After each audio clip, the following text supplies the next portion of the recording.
Sont également des Rolls-Royce Trent qui poussent 70 000 livres chacun, 31 tonnes.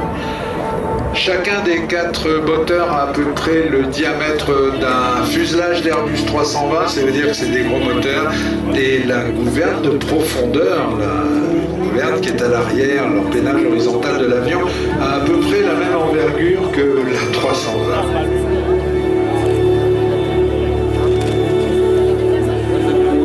La 380 est donc un peu un phénomène. C'est le plus grand avion de ligne au monde. Il est certifié pour transporter jusqu'à plus de 800 passagers. Je crois que c'est 860, me semble-t-il. Mais la plupart des compagnies aériennes l'exploitent dans un système multiclasse qui permet de transporter dans un confort véritablement important autour de 550 passagers. Le voilà en basse vitesse. Regardez après ce virage, regardez le bord de fuite des ailes et regardez comment il se braque d'une manière quasi biologique les bords de fuite des ailes de l'A380. C'est un avion dont l'aérodynamique, on peut dire qu'elle est quelque part inspirée par les oiseaux.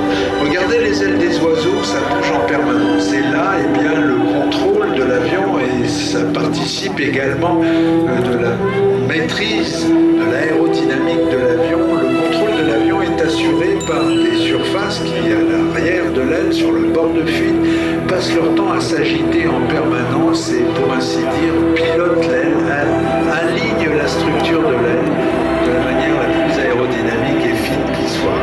Là, on est à basse vitesse, on a baissé un petit peu de volée. Regardez, vous voyez sur l'extrémité de l'aile droite, on a vu s'agiter les ailerons. On appelle ça la danse des ailerons.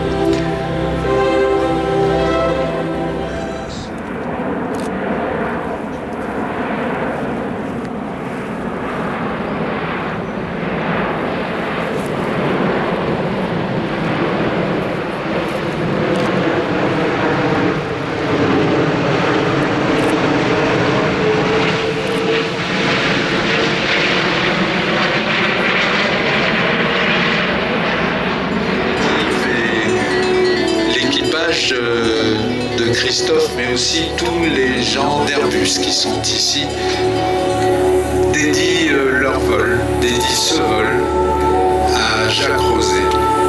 Jacques non seulement a fait les premiers vols du 380 et a mené ce programme, mais également il a été le premier à le présenter ici au salon en compagnie de ce qu'on peut appeler la Dream Team d'Airbus de l'époque.